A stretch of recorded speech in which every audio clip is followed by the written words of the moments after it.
Yeah, Mr. Nitesh, Dr. Fattah has joined. Kindly move him to panelist. Sure, sir.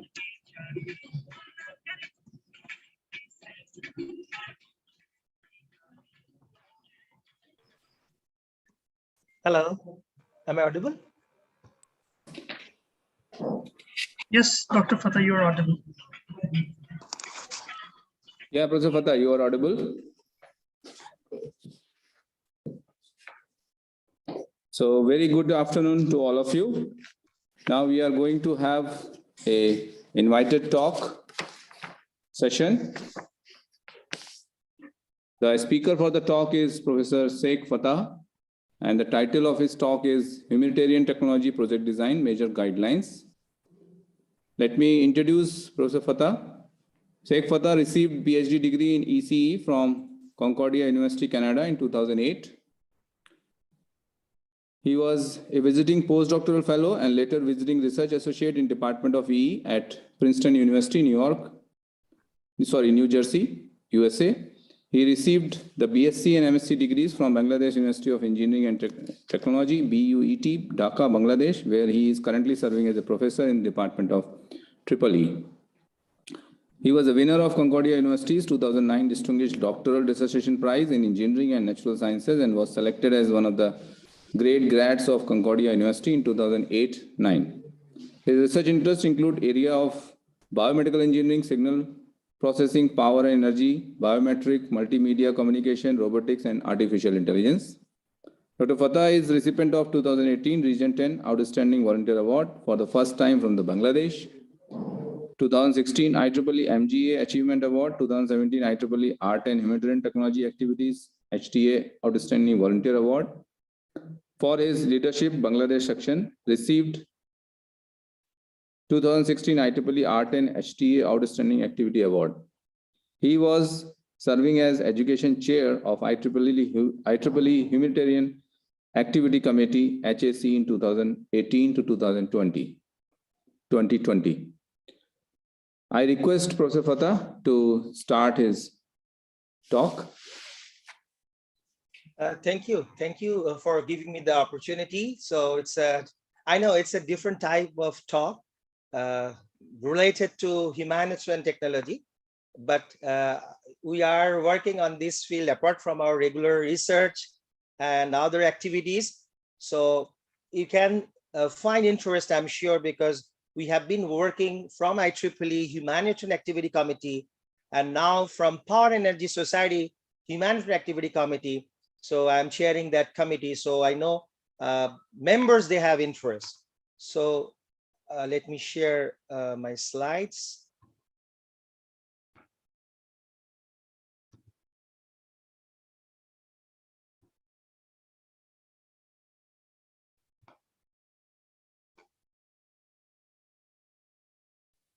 Yeah, kindly proceed. It is visible to us. Thank you. So Humanitarian Technology Project Design Major Guidelines. So yeah, you already have my brief introduction, but basically why I am giving this type of talk in this conference, I served Humanitarian IEEE Humanitarian Activity Committee Education Chair for 3 years, and also IEEE site, and then currently I'm chairing Power and Energy, IEEE Power and Energy Society Humanitarian Activity Committee Chair, and also the Long Range Planning Committee member of Power and Energy Society. And in a different capacity, I'm involved with this humanitarian technology based activities. So Region 10, I became the outstanding humanitarian activity volunteer. And so some of the experiences. So first of all, humanitarian technology, what does it mean? So is there anything non-humanitarian, or you prefer non-humanitarian? Obviously it's not. So basically humanitarian concerned with human welfare. There's no confusion about that. Humanitarian activity conducting human welfare may involve technology or not. That's the key point. So you can demonstrate something. So you can have a lecture session in a hospital and you do good to local people, say good words, good practice without using any technology. Being an engineer, we may not be liking that path. Rather, we want to do something where we can use our expertise, we can use the technology, because in the long run, we are tech guy. So that's why we are telling that humanitarian technology, it's more focused to achieve this humanitarian aspect by using engineering and technological tool. So you have the expertise, you are an engineer, you have vast experience, and you are working in an industry or in an academic environment. But believe me, doing something for the community is always gives you added advantage. Once you do that, then you feel that you have done something for your community. So that's the first of all, I want to focus that particular aspect.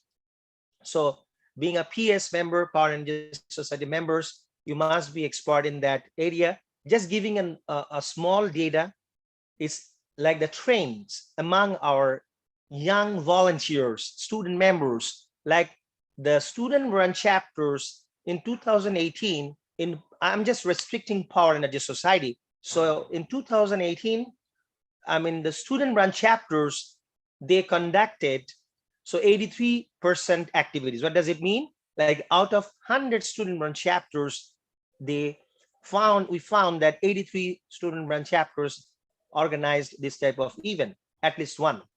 But in 2019, once we started this PACE Humanitarian Activity Committee, so we saw a rapid growth. Students, with the help of their teachers, with the help of the community, you can see the growth, 139. That means one particular student branch, within a year, not only one, more than one humanitarian technology relevant activities they are doing. That's just giving an example. So you can realize that some of the enthusiastic student run chapters, they are actually conducting many activities. So now still many of us, we are confused actually what you are telling. What is a management technology project and what is not? For example, this irrigation project, all of us, we know that. So you can use your technology here. So as if many of you are actually pump or the solar panels or lifting water, wind. So these things are smart farming. You are involved with that. But maybe you are conducting research, publishing papers, not going to the local community and not targeting a local community and see with your particular innovation, how you are impacting that particular community. Sometimes we are doing modeling, sometimes we are doing analytical things, getting better results by simulation. We are becoming very happy. We're publishing papers, but many a time we have to answer to the local community when we go there, so they may not understand what we are doing. So once we can bring our this technological and advanced technological effort and do a real life work, then we can understand how our technology is helping the society. So these are, I mean, the biofuels, or let's say smart building management. We can take an example building and see, I mean, how much energy efficient we can make the building. And that's the real life implementation of our knowledge. So these are all humanitarian technology projects, not necessarily, I mean, we have to consider a very poverty case and go there and distribute some relief materials. No, not like that.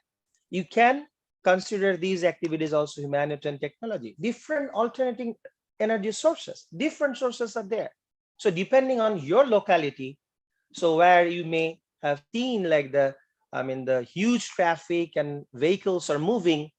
So you can use their vibrational energy to produce some limited amount of energy to charge your local community cell phones, or the passengers who are waiting for a bus there. They can use that small energy for charging their mobiles. So they will be very happy. They will be very, that will be a true help for them. Or wind, or so pedestrian. So, I'm telling that these are the examples which you can pick up, and within a year, within a short period of time, you can see the effect. For example, in ISGT, our PES hack, Thiago, he's the vice chair, they had a program there. So the Lighter of Light. So you can see the interest among our volunteers. It's just how we can give electricity with the minimal effort. So if you want to teach the young kids or these young boys, girls, so they will understand and they can replicate that. That's the advantage. And you may have known about the smart village activities. It's now very well known in IEEE. So they are expanding their activities all over the world, especially where there is no electricity. Off-grid cases, they are dealing very efficiently. A lot of dedicated volunteers are actively working there. So I give an example, even in pandemic, it's also from Brazil, but I am serving as the editor-in-chief for IEEE PES e-news. Every month, if you are a PES member, you may get an email. And if you click that, you will get this Power and Energy Society monthly e-newsletter. So I found this in that perspective. So these students during the COVID, they are helping to build mechanical ventilators. So, some of them are using smart circuit operations, and some of them may be power or different other parts. Even in the pandemic, you see they're using their expertise. They're just repairing. So it's also some sort of technology you need for serving your community. So these are basically humanitarian technology project examples, I should say. So the question now, okay, the title what is given here, humanitarian technology project design. So what type of project? The scope or objective. So next comes for whom actually I'm doing this. The next question is, how can we do that? Or when should we do that? What will be our action plan, technology, methodology? And last of all, even after doing the projects, every time you may ask a question, why am I doing that? What's the ultimate impact? What's the ultimate outcome? So that question also you have to answer, why I'm doing that. So let's first yes, all of us, we know about the Sustainable Development Goals, UN Sustainable Development Goals. It's not new now. Every university, you have to accomplish these all 17 goals. SDGs.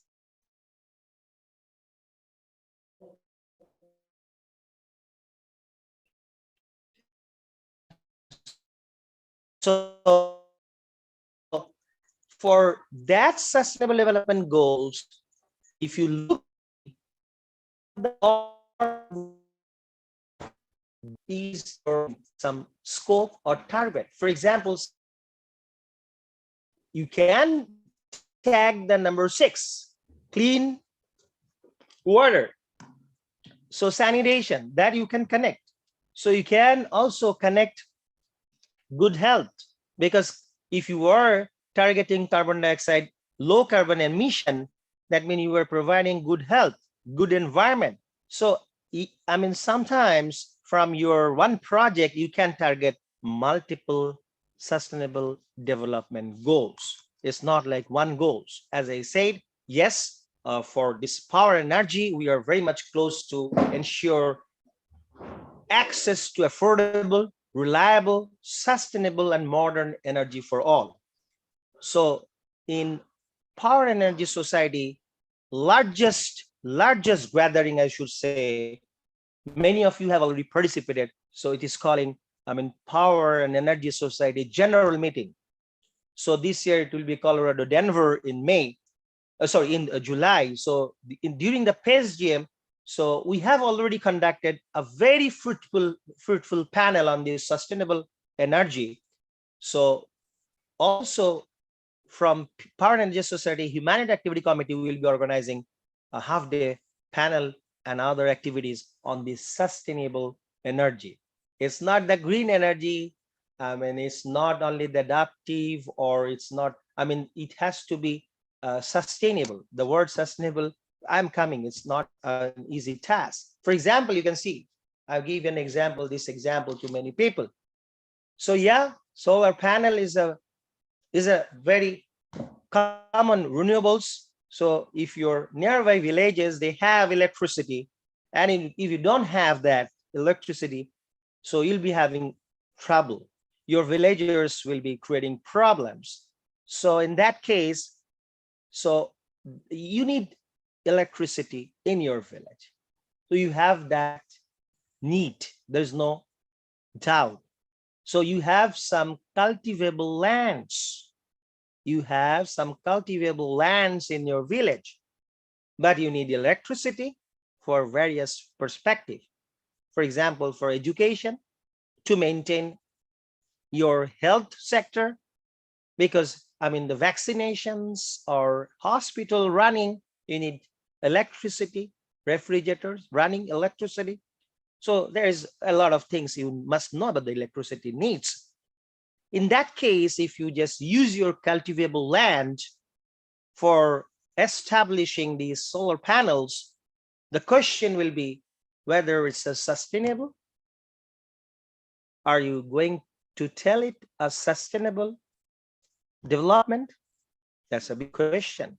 You are using the cultivable lands which were dedicated for you and your next generation.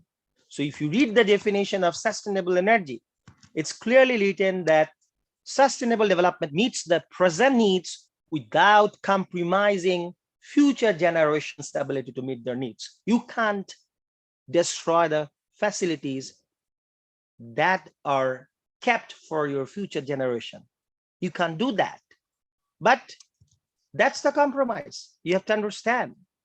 So I'm not telling it's wrong, but you have to think twice whether you have any other alternatives, whether you are killing the opportunities for your next generation. So that's why it's not a one-way answer. Every time you have to think carefully. So that's the first case I'm telling what actually you're targeting. What exactly you're targeting? The answer is very simple. With my humanitarian technology project, so I'm targeting some sustainable development goals. So these are UN sustainable development goals and targets and milestones. I'm not going to the details. So for it could be one goal or a lot of goals together. Next, actually for whom actually you are targeting this? So who are the stakeholders, the beneficiaries of your project?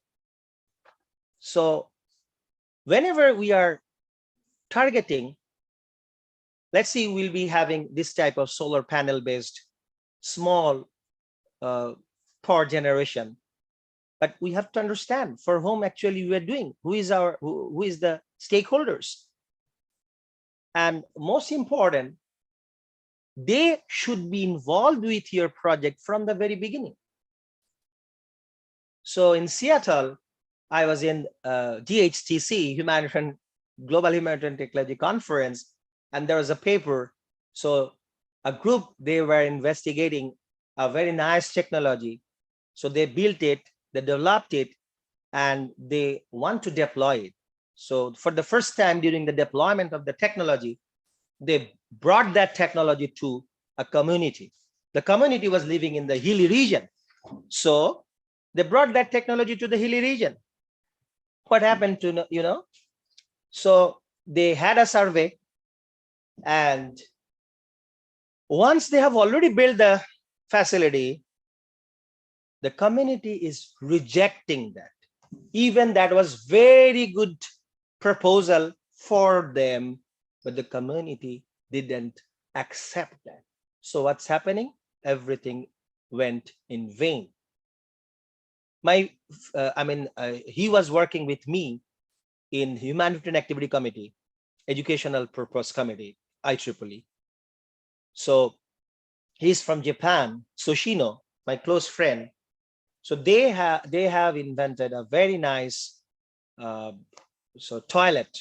So they call it sustainable toilet. I mean, this water recycling is there, so you don't have to even give extra water. So when he was in one of our talk in this region, so I was asking the participants, can you expect what's the cost of that 1 unit of toilet? Then, the prices are sometimes 80,000, 90,000 US dollar. 80,000, 90,000 US dollar. And the community which we are targeting, even if it is 80,000, 90,000 dollar you give free, they may not be comfortable with that type of toilet.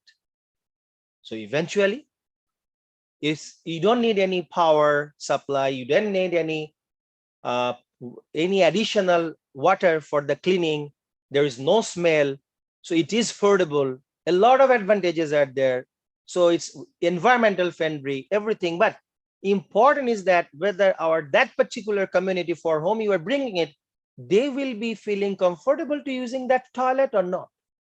So that's what I'm telling, like, whenever we are planning any technology for a particular community, so we have to be careful. From the very beginning, we need to involve the community. So we have to understand the need, community need. So what we call human-centered design. In that case, you will be designing separately and bringing the design for your community. That's not feasible. That's not advisable. Rather, you mix with the community, design something. So the stakeholders of that project who will be using the project in the long run, that should be in the middle. So along with them, you have to proceed.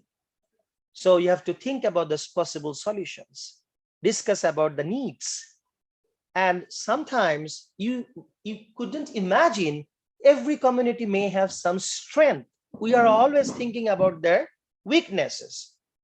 But if we closely monitor, then we'll understand the community may have some strength and we have to use that strength.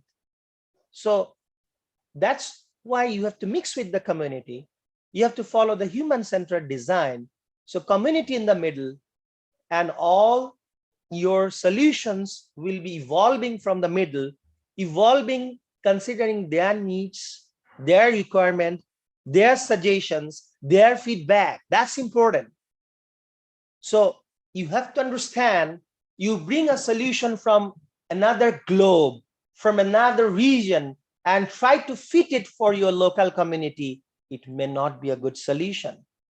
Sometimes local problems need to be solved by the local resources.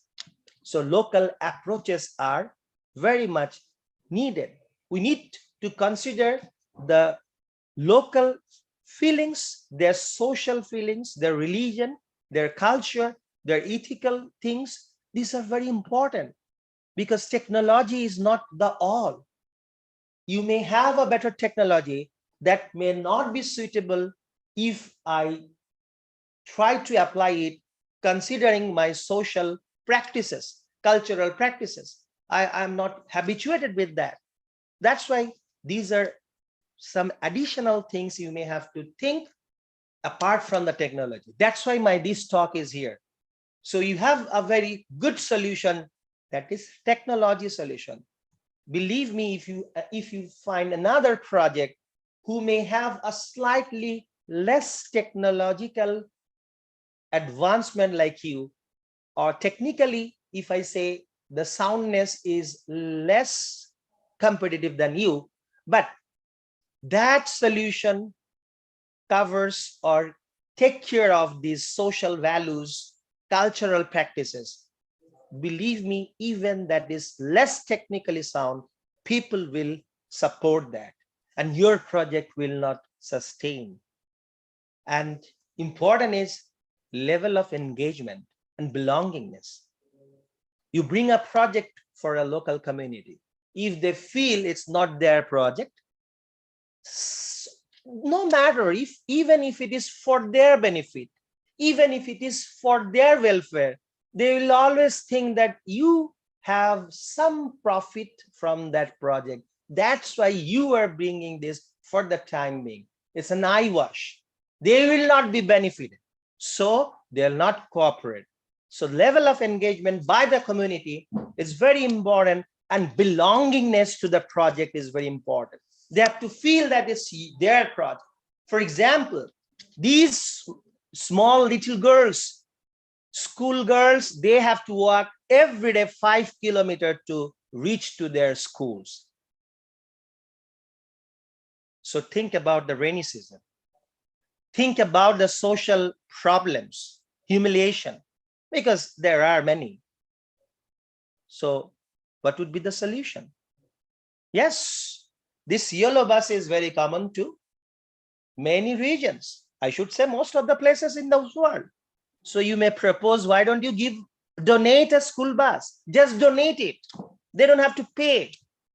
But believe me, even if you donate this school bus, the problem will be as usual, even it may rise the problem. Why? Who will give you the fuel?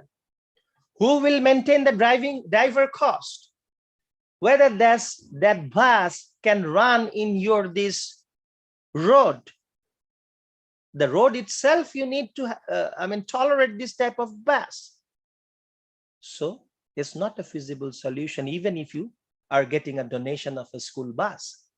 So rather than I have given you a small tricycle example, so that's already there. If you can bring it, and during the school hour, it's only 1 hour. The rest of the time, you can use it to take care of old people or pregnant lady, to bring them here and there, especially to the hospital. So I'm just telling you an alternative. So the global solutions are not necessarily true here. Local solutions you have to apply.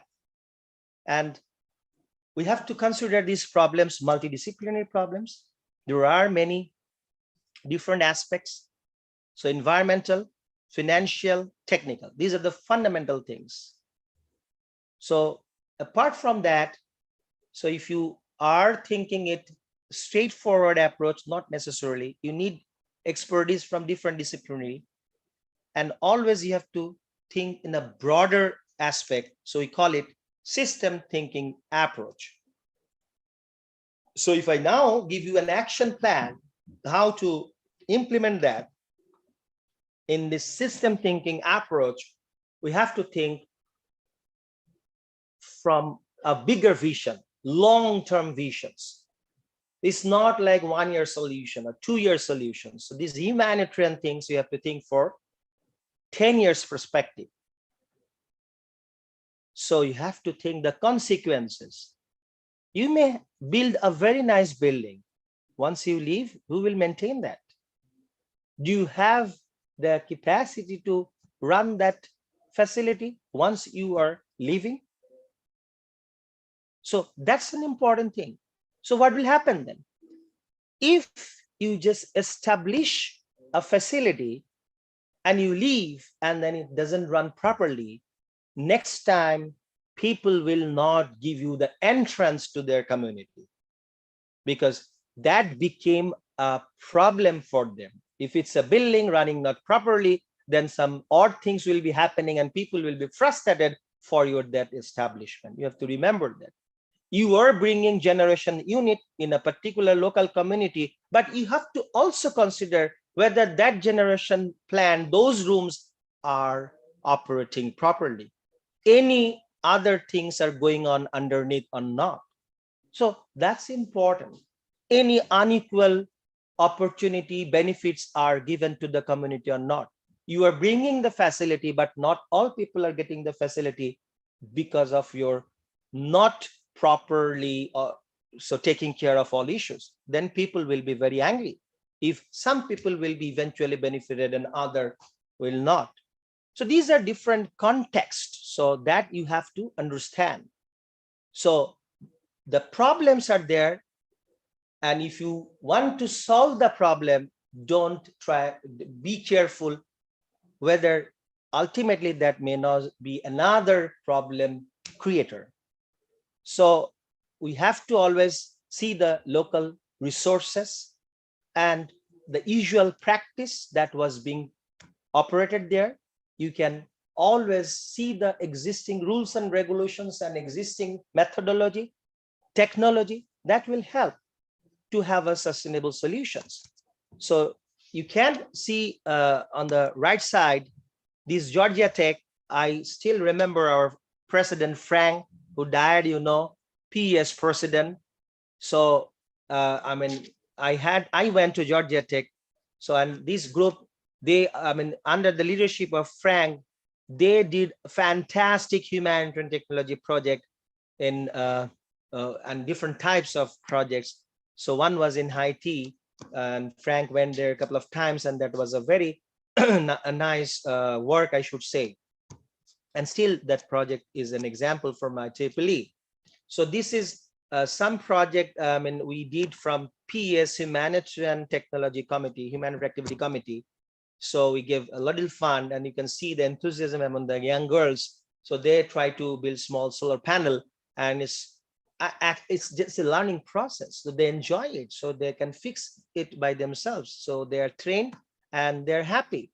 So these are small projects. I'm giving small examples.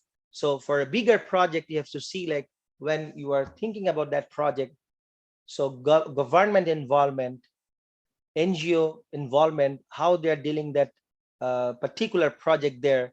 So social, political, ethical, health, environmental problems, how their existing problems, how they're solved. So that first you have to understand. Then you can think about the financial stability. Remember, if you are completely depending on some donation, it's not a good idea. For some reason, if the donation is stopped for a business which has only profit and loss, okay, it's just the business is stopped, finish. You may lose some money, you, a person, or few workers. But in this humanitarian technology project, if for some reason the fund is not available, if it is stopped, believe me, it's not you and your worker. It's the question about thousands of local community people. Once a project is being operated, that means we are making them habituated with some advantages. If the funding is stopped, that means somehow they will be deprived. So it's not 1% or 2-3%. It's the question about 1,000 people in that community. How they will take it, that's a big question, and you have to be very careful about the different levels of backup before planning such a humanitarian technology project, not after starting the project. So technology selection is an important thing. So you can think about very high-tech or fancy technologies, but that may not work. Advanced technology is not necessarily the best technology or sustainable technology there. So it may be very much sophisticated. Yes, I understand it's good for another particular place, maybe not for that community, because you need the capacity to run that technology. You need to first think about capacity building. Who will take care of that particular facility once you will be not there? So it's not like only the technology. So bringing technology is not the solution. Bringing technology sometimes is the starting of maintaining or running that technology. So that's why choice of technology, not only the cost or technology type, you have to also consider those other who will repair, how to maintain. So whether that technology will be running with the available resources or not. So a lot of questions need to be answered. So finally, yes, we know now the scope, we know our community, we have decided. So we also have an action plan we discussed so far. Finally, what's our outcome? The question, why should we do that? Is it only just to implement a technology in our community to see how they're benefited or not? Or just to see my technology is working or not? So if you say that, that's your output. So you have a new model of generator. So you tremendously worked for that new technology to build that generator. So you just install it. So before you had a certain amount of fuel you were giving, and now you install it and see how much fuel it's consuming and the energy you are delivering. It's very simple. So you have everything at your hand. You need to calculate the money you are investing for that energy, for that fuel, and how much electricity you are producing. So input, output, you know, and corresponding dollar values or rupee or taka, you know. So you can calculate input, output in terms of money, and you can calculate the your total amount of profit. Also, motor efficiency or generator efficiency, that you can calculate. You can calculate how many houses are benefited. Fine, that is also a good way to calculate, because I am now giving you a cheaper rate. So previously 100 families were using, now you see 10 more families have added. Everything, these are countable, and these we call input and output. We have to think beyond this box. We call it outcome. So for this type of implementation, do you think that the quality of life is improved? Better education is now offered? Better health treatment people are getting? Due to electrification in more and more areas, they are getting better secured life? So these are few questions maybe you are missing, but you have to ask if you want to know the outcome. And finally, the impact. So if the quality of living of the whole community is improved, you can see after 5 years, that is your final achievement. If you can see more and more employment because the electrification, because the creation of new entrepreneurs, new markets, and people are getting more jobs locally, so that's your ultimate impact. So if you have two projects, one project extremely well technically and can show that the efficiency of that generator or installation is very high, so cost is very fantastic, you are providing high cost benefit efficiency, that's it. And the other project, if they add, okay, it's not the end, we are giving you insurance assurity that at the end of our 5 years project, the community will, overall will be getting more jobs, health sector will be improved, education, security. Why? Because with this project, we have added these components. We are not only establishing this technology, this generation unit, we are also connecting it to some small markets, which were later, before that was operating 5 p.m. Now you can see it's operating till 9 or 10 p.m. So the more business, more employment.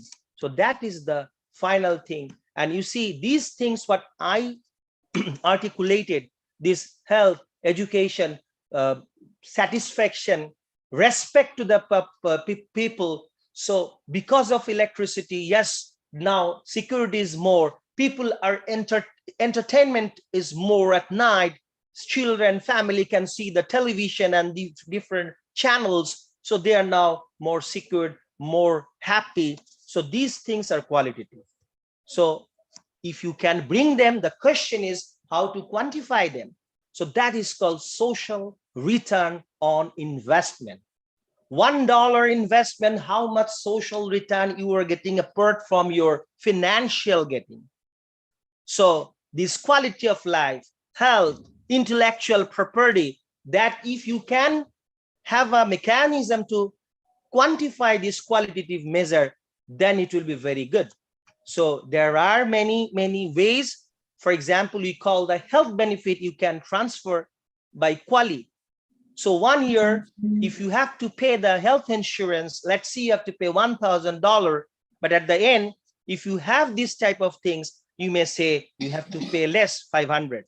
So that things will give you more like this qualitative things you can measure quantitatively. So that's the final comment. So if you are planning humanitarian technology project, please just you can always communicate with us. We'll be happy to help. So we have a lot of video lectures, tutorials.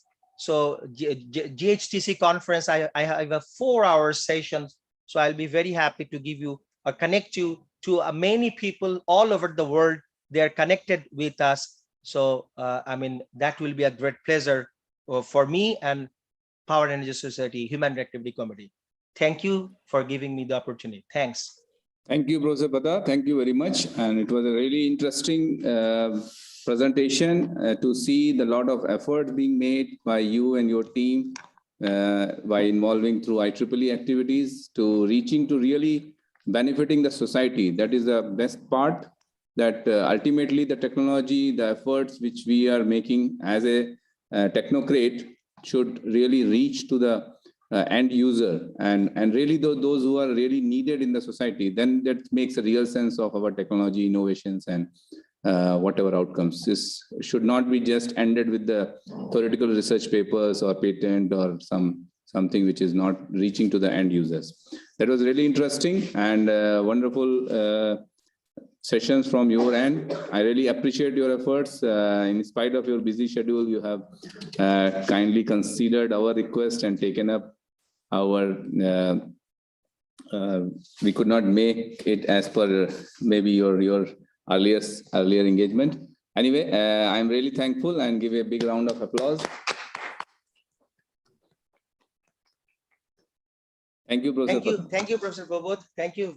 I am sure like in future, I'll be communicating you all. So yes. I'll be including you in our longer sessions. Thank you. And for just for a good news, tomorrow we will announce. So probably next version is coming to your place of ICPS. Yeah, it's our honor. Yeah, so I have seen like, yeah, we are now in a different conference venue. So our section chair and all other people are here. So right. We have, it's a hybrid model conference going on. So yes, that will be a great honor for us. And I hope to see you all physically. Yes, yes. So tomorrow, Professor Celia will be announcing and accepting it. Thank you. Thank you. Yeah, thank you very much. Bye. Namaskar. Thank you. Bye. Bye. Namaskar. Thank you. Okay, so talk session and next round of invited paper and technical contributory paper sessions will carry forward after 2 minutes break. We will start, sorry, 10 minutes break. We will start from 5:10. Thank you very much.